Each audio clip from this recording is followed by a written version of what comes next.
ఈడు దేవుకులము నాతో చెప్పితివేమయ్యా, మా వంశమునకు మూల పురుషుడైన వశిష్ఠుడు దేవవేశ్యకు ఊర్వశి పుత్రుడు కాడ. అతని పంచమజాతి కన్య అయిన అరుంధతి ఎందు శక్తిని, ఆ శక్తిని చండాలాంగను ఎందు పరాశరుని, ఆ పరాశరుడు మత్స్యకన్య ఎందు మా తాత వ్యాసుని, ఆ వ్యాసుని విధవరాంధ్రైన మా పినపితామహి అంబాలికతో మా పిన తండ్రిని, పినపితామహి అంబికతో మా తండ్రిని, మా ఇంటి దాసిచే ధర్మ నిర్మాణ చతురుడని మీచే కీర్తింపబడు ఈ విధరదేవుని కనలేదా?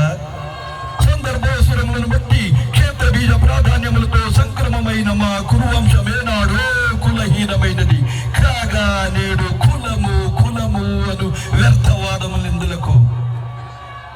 నాయన సుయోధన, ఏరుల పారుల బ్రహ్మ ఋషుల జనన మరణములు మనం విచారించదగినవి కాదు. నీవన్నట్లు ఇది క్షాత్ర పరీక్షే.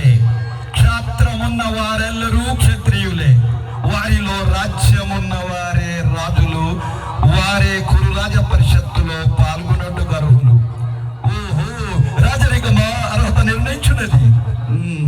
అట్లయినా మా సామ్రాజ్యంలో సస్యశ్యామలమై సుసంపన్నమై వెలుగొందు అంగరాజ్యముని ఇతనికి ఇప్పుడే మూర్ధాభిషక్తుని కావించుతున్నాను. సోదరా దుశ్శాసన, అనర్గల వర రత్న వజ్ర వైఢూర్య కిరీటములు వేగమన తండు బాబా గాంధర్వ సార్వభౌమ సురుచిరమై మండిత సింహాసమును తెప్పింపుము. పరిజనులారా, పుణ్య భాగీరథి నది తోయమనందుకనుడు. కళ్యాణ భక్తులారా, మంగళ సూర్యరవం సుస్ఫురముగా మ్రోగనిండు. నేనిప్పుడే ఈ సభ పక్షమున పండితుల మధ్యమున అంగరాజ్య ప్రతిష్ఠ చేస్తున్నాను. అలాగే చిరంజీవి మన ఇందిరాల గ్రామానికి వస్తే రారనుకున్నారా, రాలేరు అనుకున్నారా? కాశీకి పోయాడు, కాషాయం ధరించాడు.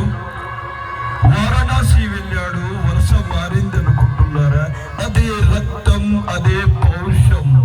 వస్తా, మీ ఊరికొస్తా. తప్పుగా మాట్లాడితే కోస్తా, తర్వాత వస్తాను. Thank you sir. చప్పట్లు కొట్టండి. ఎందుకంటే సార్ ముస్లిము అయినా చక్కగా తెలుగులో